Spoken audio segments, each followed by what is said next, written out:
Hey guys, this is Susie, and as promised, this is our Summer of Permission series.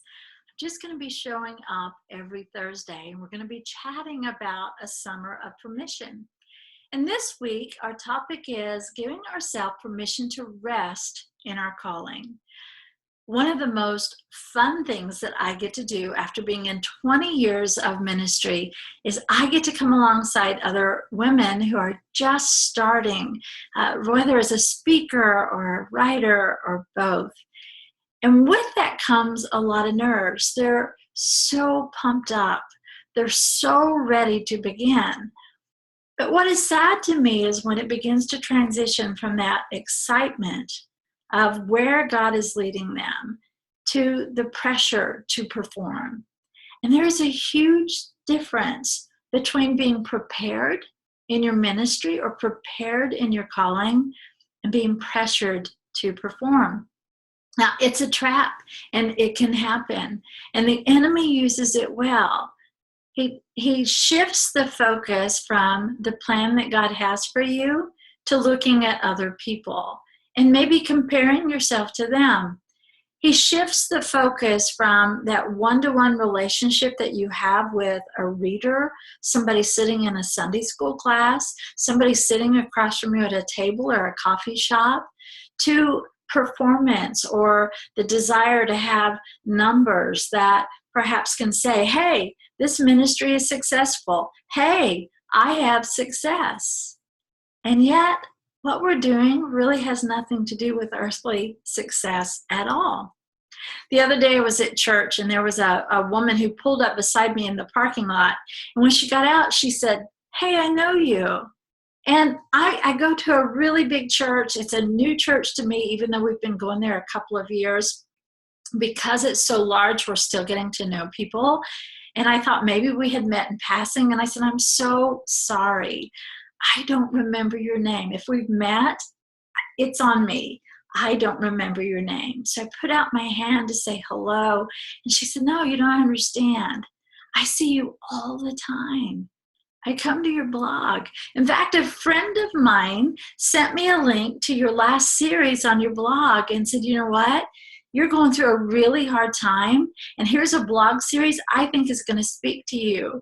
And she said, you know, I had no idea you lived in my state, and I had no idea that you go to my church, because she went to the second service, and I always go to the first, and we had just never really crossed paths.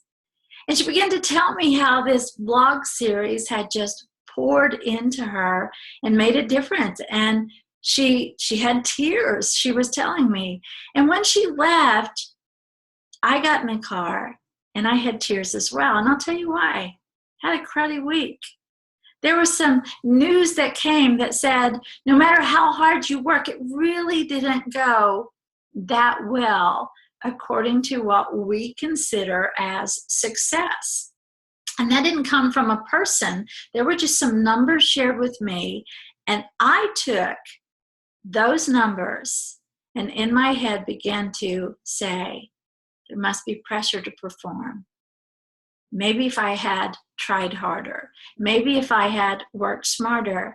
And that night I laid in bed and the Lord brought this woman's beautiful face to mind and said, Susie, my plans don't always look like yours. And my plans certainly do not look like what what the world considers as success.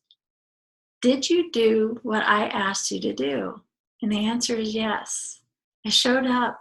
I was excited to show up. Did you write from your heart? I did. Are you doing what I've called you to do? I'm trying my best. I'm trying my best. And I'm not doing that so that you're going to say, you know what? I love Susie Eller. I hope you do. But I hope you love Jesus more. I hope that what I do points you to the Lord. And so I think we should all give ourselves a little bit of permission this summer to rest in our calling, whatever that is. Maybe you're in a season where your calling is to be so involved with the little ones in front of you. Maybe your calling in this season is a hard place where you're dealing with difficult people, or you're dealing with maybe even difficult thoughts. So rest in where God has called you and allow Him to help you through that difficult season in ministry, because He's not going to waste a single moment of it.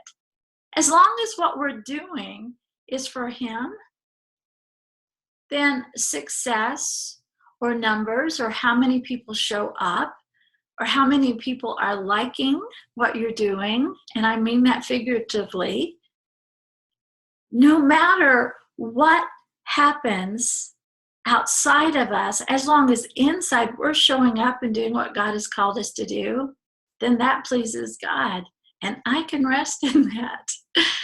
I'm so thankful that He gave me a glimpse of a woman who I would have never met, who's reading a blog post that was instrumental in a critical time in her life, and the Lord allowed me to partner with Him in loving her. Awesome. Awesome. But that's not going to be numbers or people or statistics or testimonies. That's not going to be why I do what I do, because most of what we do is not going to show up till eternity anyway. So do we give ourselves permission to rest in what God has called us to do? Do we give ourselves permission, listen, to come online with your messy bed hair? I threw on some earrings just because I thought that would do my hair up a little bit. You know, I don't care, because I don't want to be fake with you. This is who I am. So let's just be who we are. Let's show up. Let's be faithful to what God has called us to do. And let's rest in who we are. And let's rest in what He's asked us to do.